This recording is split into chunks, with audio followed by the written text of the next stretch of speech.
Hello dear students, good morning. Previous class में अपन ने त्रुटियों से रिगार्डिंग, त्रुटियों के संयोजन से रिगार्डिंग कुछ फॉर्मेशंस को समझा था। जब त्रुटिपूर्ण दो भौतिक राशियों को अपन जोड़ते हैं या घटाते हैं या गुणा करते हैं या भाग देते हैं, और एक और जब अपन पावर में कुछ व्यंजक आपको दे रखा है, उस सिचुएशन में त्रुटि को अपन कैसे कैलकुलेट करते हैं उसको अपन ने डिस्कस किया था। होने पे बेस्ट कुछ एक दो एग्जाम्पल और डिस्कस कर लेते हैं अपन, बाद में एक नए कंसेप्ट के लिए जाएंगे अपन। देखिए क्या है, फर्स्ट आज की क्लास का फर्स्ट क्वेश्चन क्या है देख लीजिए। किसी सरल लोलक का दोलन काल आपको दे रखा है कि दोलन काल इस फॉर्मूले के द्वारा व्यक्त किया जाता है। घबराने की जरूरत नहीं है, फॉर्मेशंस जब आप आगे की क्लासेज में जाओगे तो एक का एक फॉर्मेशन कैसे निकल के आता है वो आपको सिखाया जाएगा। अभी जो सीखने वाली बात है कि कैसे एरर्स को कैलकुलेट करते हैं, संयोजन जब करते हैं अपन त्रुटिपूर्ण राशियों का तो कैसे कैलकुलेट करते हैं वो अपन को सीखना है। फॉर्मेशन आपको दे रखी है। यदि एल का मापित मान आपको 20 सेंटीमीटर दे रखा है, जिसमें 1 mm की यथार्थता है, यथार्थता ठीक है, और समय को 1 सेकंड विभेद करने वाली कलाई घड़ी से मापने पर यह पाया जाता है कि लोलक के 100 दोलनों का समय 90 सेकंड है। सरल लोलक के कितने दोलन हो रहे हैं? 100 दोलन हो रहे हैं और उसका समय कितना है? 90 सेकंड है। तो यहाँ जी के निर्धारित मान की यथार्थता ज्ञात करनी है। देखो आपको फॉर्मूला दे रखा है, एल का मापित मान दे रखा है और इसमें 1 mm की यथार्थता आपको दे रखी है। समय को 1 सेकंड विभेदन करने वाली कलाई घड़ी से मापने पर यह पाया जाता है कि लोलक के 100 दोलनों का समय 90 सेकंड है। तो यहाँ जी के निर्धारित मान की यथार्थता ज्ञात कीजिए। तो पहले फॉर्मूले से जी को निकाल लीजिए। आवर्तकाल का ये फॉर्मूला आपको दे रखा है, इससे आप क्या कर सकते हो फ्री कीजिए, दोनों तरफ वर्ग किया, देखो दोनों तरफ वर्ग किया तो इधर से रूट हट गया, 2 पाई का 4 पाई स्क्वायर हो गया और एल अपॉन में जी। तो इससे जी निकल के आ जाएगा। जी क्या हो जाएगा आपका? जी क्या हो जाएगा आपका? जी बराबर 4 पाई स्क्वायर एल अपॉन में टी स्क्वायर। ठीक है, अब जी के मापन में आपको यथार्थता चेक करनी है, तो जी की प्रतिशत त्रुटि आप ज्ञात कर लीजिए। जी के मापन में प्रतिशत त्रुटि अपन कैसे कैलकुलेट करेंगे? ये पावर वाला क्वेश्चन है। डेल जी अपॉन में जी गुणा 100 किया तो लंबाई के ऊपर कोई पावर नहीं है तो एक है पावर, तो वो आगे आ गई, और डेल एल अपॉन में एल और गुणा में अपन ने क्या कर दिया, यहाँ पे 100 कर दिया। ऐसे ही नीचे टी, देखो 4 पाई स्क्वायर कॉन्स्टेंट्स हैं तो कॉन्स्टेंट्स को अपन नियत माने, 4 नियत माने कांस्टेंट है, पाई का मान क्या होता है 22/7, तो ये कांस्टेंट्स है तो इनमें तो त्रुटि हो ही नहीं सकती। तो केवल और केवल जो वेरिएबल व्यंजक वेरिएबल होते हैं उनमें ही अपन एरर को कैलकुलेट करते हैं। तो यहाँ पे एल है वेरिएबल जिसकी वैल्यू वेरी कर सकती है या जिसमें त्रुटि हो सकती है, और वैसे समय है तो जिसमें त्रुटि हो सकती है मापन में, तो केवल इनके लिए ही अपन कंसिडर करते हैं। तो जी के मापन में प्रतिशत त्रुटि कैसे निकालेंगे? डेल जी अपॉन में जी इंटू 100, डेल एल अपॉन में एल इंटू 100, और टी पे 2 पावर है तो वो पावर आगे आ जाएगी, 2 डेल टी अपॉन में टी इंटू 100। अब आपको एल 20 सेंटीमीटर दे रखा है और एल के मान में यथार्थता मतलब त्रुटि कितनी दे रखी थी? 1 mm। तो 1 mm को सेंटीमीटर में कन्वर्ट करने के लिए आप 10 का भाग दे दोगे, कोई दिक्कत नहीं है, तो 0.1 सेंटीमीटर हो गया। 100 दोलनों का आवर्तकाल आपको दे रखा है 90 सेकेंड और डेल टी आपको क्या दे रखा है? 1 सेकेंड। देखो क्वेश्चन के अंदर ये डिफाइन किया हुआ है, समय को 1 सेकेंड विभेद करने वाली कलाई घड़ी से मापन करने पर यह पाया जाता है। ठीक है, तो आपको डेल टी का मान भी दे रखा है, डेल टी का मान सारी चीजें आपको दे रखी हैं, तो इस फॉर्मूले में लगा दो, इस फॉर्मूले में आप लगा सकते हो। यहाँ पे ये कैलकुलेट करना है तो ये क्या दे रखा है? 0.1, ये 20 दे रखा है आपको, ये क्या दे रखा है? 2। डेल टी का मान 2 डेल टी बटा में टी था तो 2 गुणा डेल टी, डेल टी का मान क्या है? 1, तो 2 गुणा 1 बटाओ 90 गुणा 100 ये हो गया। तो यहाँ से आपका ये परसेंटेज निकल के आ जाएगा 2.27%, लगभग 3% जी के मान में आपको क्या मिलेगी, प्रतिशत त्रुटि या यथार्थता मिलेगी। ठीक है, ऐसे देखो एक और क्वेश्चन डिस्कस करो। एक और क्वेश्चन डिस्कस कर लो कि आपको कोई रिलेशन दे रखा है, क्या दे रखा है, कोई रिलेशन दे रखा है, और इस रिलेशन में x बराबर a की पावर 2 है, b की पावर 3 है, बटा में c के ऊपर पावर क्या है, 1 है, और रूट के अंदर d मतलब d के ऊपर पावर क्या है, 1/2 है। ये क्वेश्चन आपका नीट 2019 के पेपर में हूबहू पूछा हुआ है। अब आप इमेजिन कर सकते हो, सही होता है तो +4 और गलत होता है तो -5। 4 गलत होने के और 1 माइनस मार्किंग का लेके जाता है, और है कितना आसान। घातें आगे आ जाएंगी और एरर आप चेक कर लोगे। इसमें ए बी सी एवं डी में प्रतिशत त्रुटियां दे रखी हैं आपको, 2%, 1%, 3% और 4%। तो अक्स के मान में प्रतिशत त्रुटि ज्ञात कीजिए। ये त्रुटियां आपको डायरेक्टली प्रतिशत के रूप में दे रखी हैं। ठीक है, तो यूज कीजिए। देखो घातें आगे आ जाएंगी और व्यंजक कैसे हो जाएगा। देखो क्या किया है इसके अंदर, कुछ भी नहीं किया है।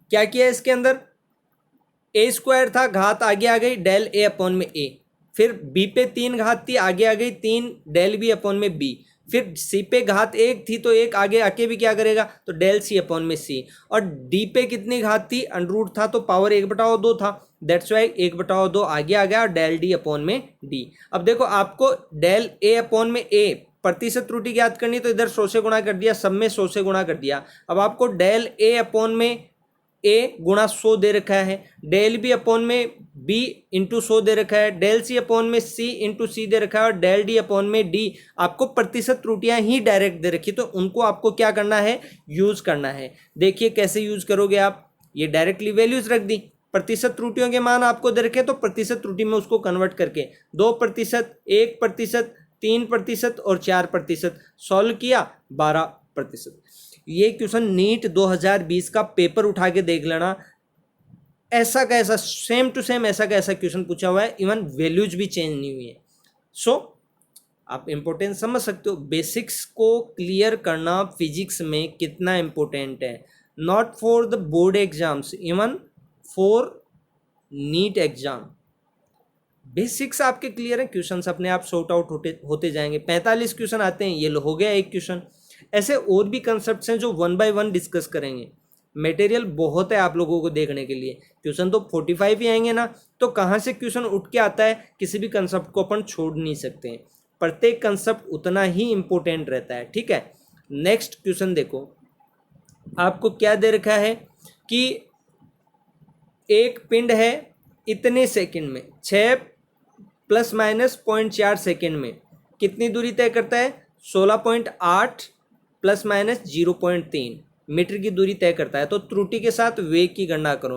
वेग क्या होता है, दूरी बटाओ समय, तो दूरी आपकी क्या है s और समय क्या है, ये 16.8 आपको दूरी दे रखी है और समय क्या दे रखा है 6 सेकेंड, तो ये तो निकल के आ गया v। अब इसमें एरर और कैलकुलेट कर लो। अब ये भाग में है, दूरी और समय भाग में है, तो क्या हुआ, डेल v अपॉन में v और plus minus del s upon में एस, और प्लस अधिकतम त्रुटि अपन को लेनी है डेल टी अपॉन में टी।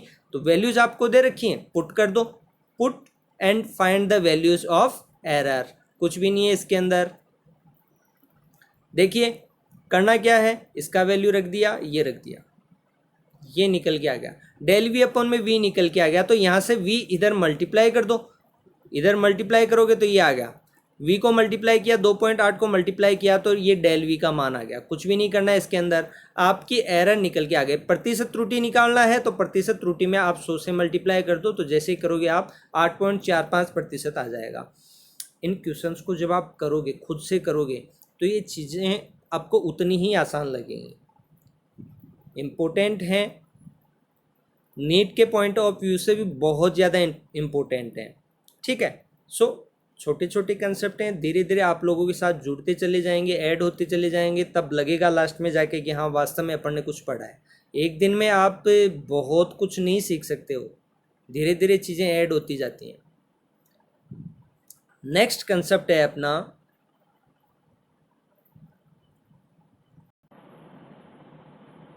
नेक्स्ट कंसेप्ट है अपना सार्थक अंक से जुड़ा हुआ। अपन क्या न्यूमेरिक वैल्यूज़ को जब कैलकुलेट करते हैं, भाग देते हैं, गुणा करते हैं, व्यवकलन करते हैं, मतलब घटाते हैं, जोड़ते हैं, तो उनको लास्ट में जाके व्यक्त करने के लिए एक लिमिटेड संख्या में ही अपन क्या करते हैं, समेटने की कोशिश करते हैं। जैसे पॉइंट के बाद 6 डिजिट तक आप कोई वैल्यू रखो, उसका कोई अर्थ नहीं रहता है। तो सार्थक अंक क्या बताता है कि किसी भी माप की यदि आप व्याख्या करते हो ना, तो आवश्यक जितने अंक है ना, जितने अंक आवश्यक हैं उतने ही अंकों का आप उपयोग कीजिए। किसी भी निश्चित माप की व्याख्या करने के लिए आवश्यक अंकों की संख्या को अपन क्या कहते हैं, सार्थक अंक कहते हैं। किसी भौतिक राशि के मापन में सार्थक संख्या उन अंकों की संख्या बताती है जिन पर हमें यथार्थता का विश्वास होता है कि वो सही हैं।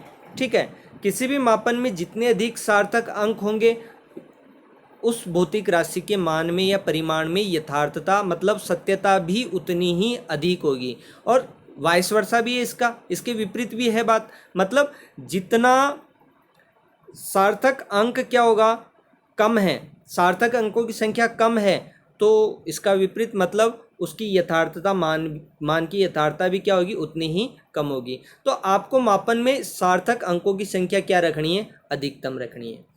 अब इनमें क्या कुछ रूल्स हैं भाई। कोई भी संख्या अपन को परिमाण के रूप में, किसी भी भौतिक राशि का परिमाण अपन को दे रखा है, तो उसमें कितने सार्थक अंक अपन कैलकुलेट करें या माने, तो उन सार्थक अंकों के लिए कुछ रूल्स हैं।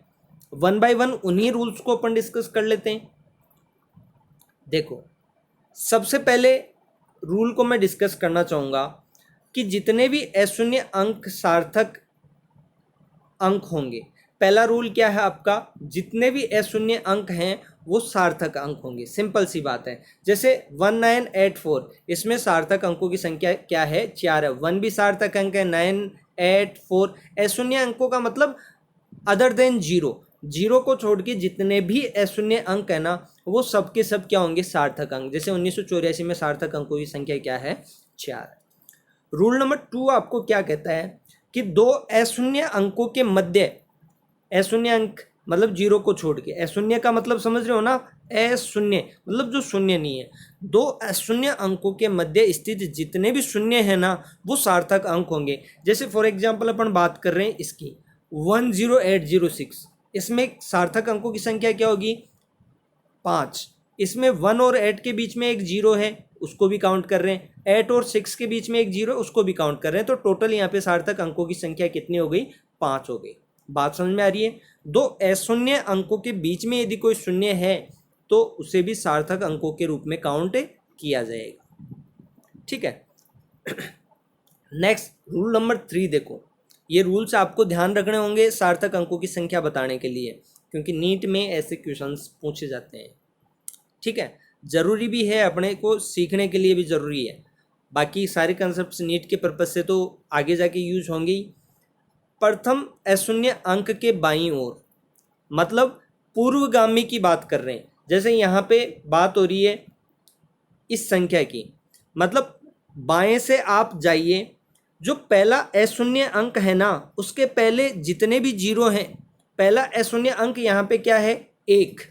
तो 1 के पहले जितने भी जीरो है ना, वो सार्थक अंक नहीं होते, सार्थक अंक नहीं होते हैं। बाएं से किसी भी संख्या में बाएं से जाने पे पहले अशून्य अंक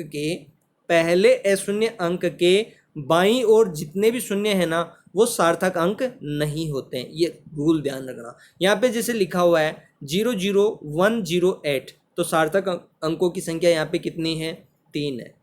ठीक है।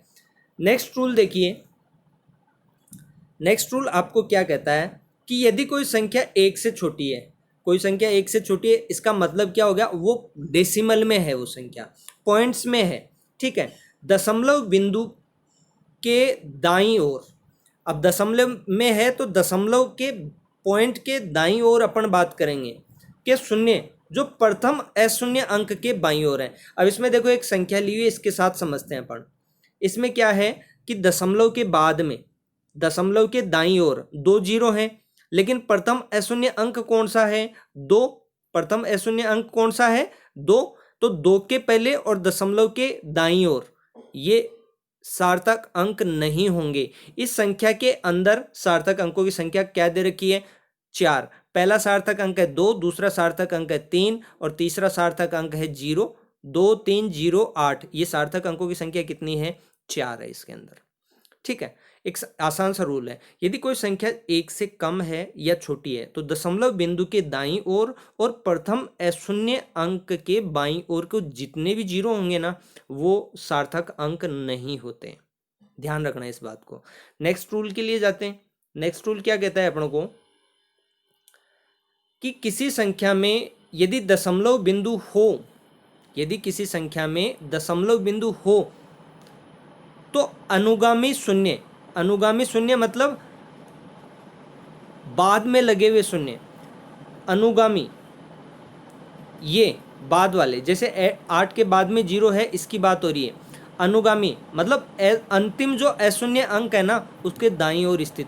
अनुगामी का मतलब यहाँ पे क्या है? अंतिम अशून्य अंक के बाईं ओर जितने भी 0 है ना वो सार्थक अंक होते हैं। यहाँ पे ये सार्थक अंक होंगे। यहाँ पे देखो सार्थक अंकों की संख्या क्या है? 4 है। और कौन कौन से हैं सार्थक अंक? 1 0 8 0, ये आगे वाले ये सार्थक अंक है।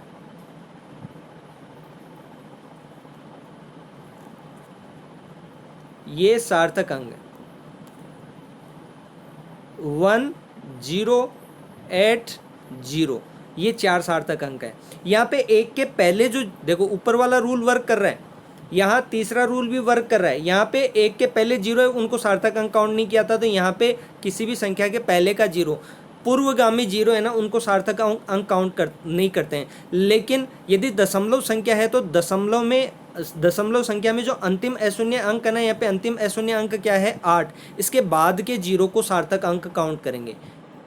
अंतिम अशून्य अंक के दाईं ओर स्थित शून्य क्या होंगे? सार्थक अंक होंगे। ये इंपॉर्टेंट है, इस रूल को पचाते नहीं है स्टूडेंट्स, ये रूल इंपॉर्टेंट है, वेरी वेरी इंपॉर्टेंट। इस रूल को पचाते नहीं है, मानते नहीं है, काउंट नहीं करते हैं, वहीं मिस्टेक हो जाती है। तो ये इंपॉर्टेंट रूल है भैया।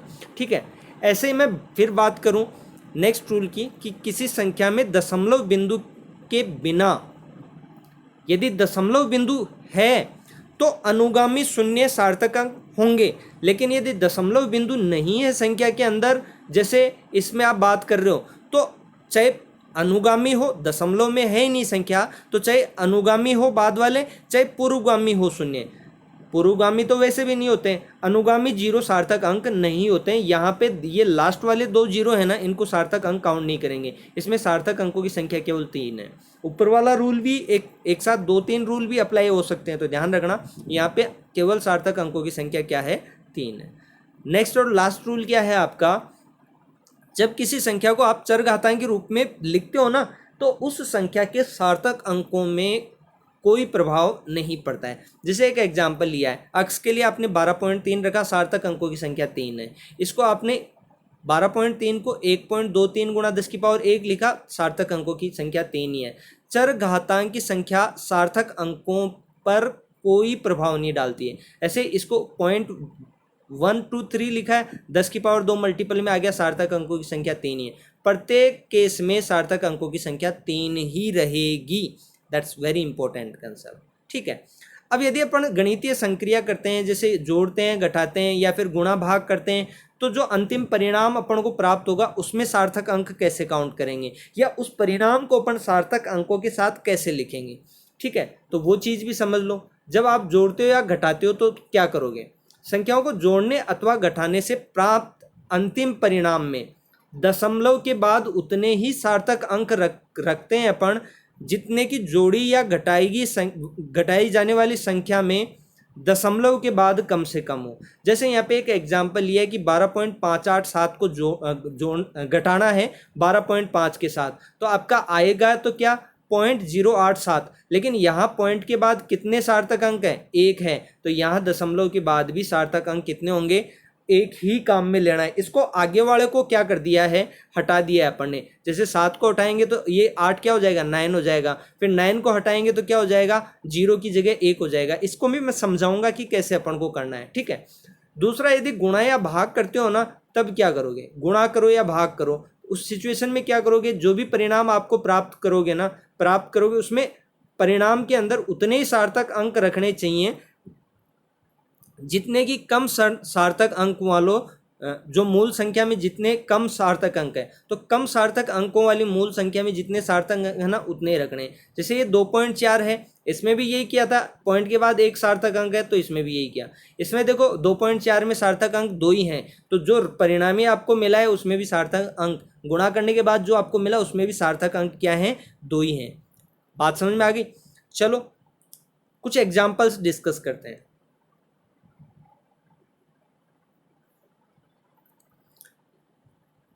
जैसे रूल्स मैंने आपको बता दिए, रिमाइंडर के लिए मैंने आगे रूल्स लिख रखे हैं, मैं डायरेक्टली आपको वैल्यूज बता देता हूँ। जैसे 165 जितने भी अशून्य अंक है सार्थक अंक होते हैं 3 सार्थक अंक है यहाँ पे, ठीक है। 2.05 यहाँ पे सार्थक अंकों की संख्या क्या है, यहाँ पे सार्थक अंकों की संख्या 3 है।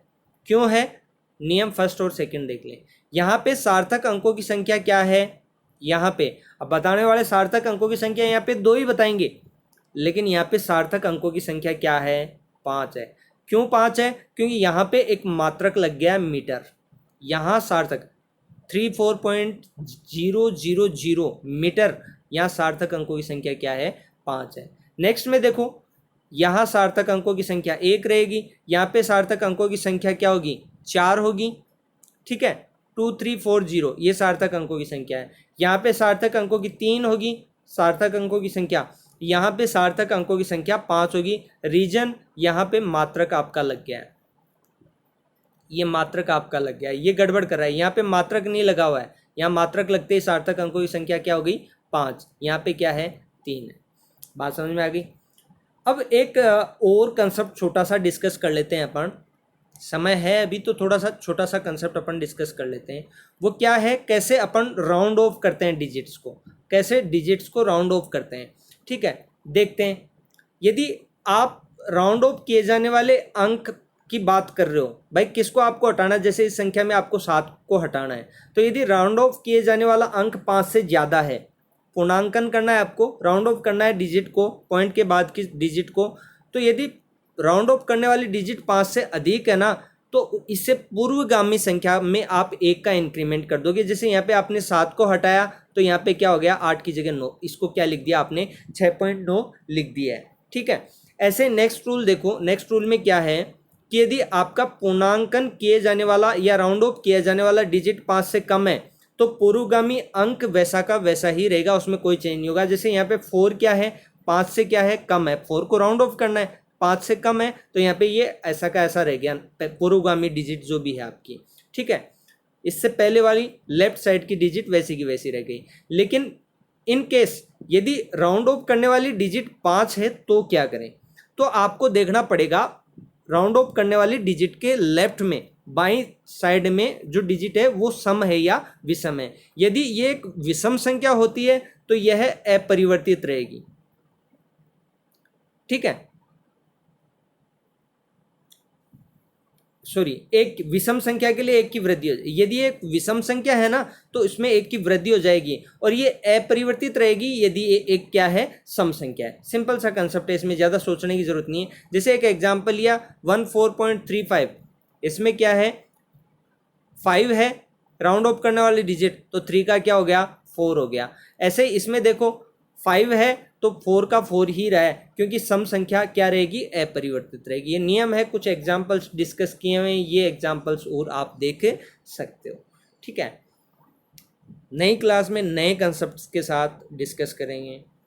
जो भी बच्चे मेरी क्लास को देख रहे हैं प्लीज़ सब्सक्राइब माय चैनल। कोई कॉस्ट, कोई EMI आपका नहीं लग रहा है, केवल मेरी एनर्जी को बूस्टअप करने के लिए कंपलसरी है कि आप चैनल को सब्सक्राइब करें, ठीक है, और बेल आइकन को प्रेस कर लें। नई क्लासेस का आपको क्या मिलता रहेगा, नोटिफिकेशन मिलता रहेगा। Thank you.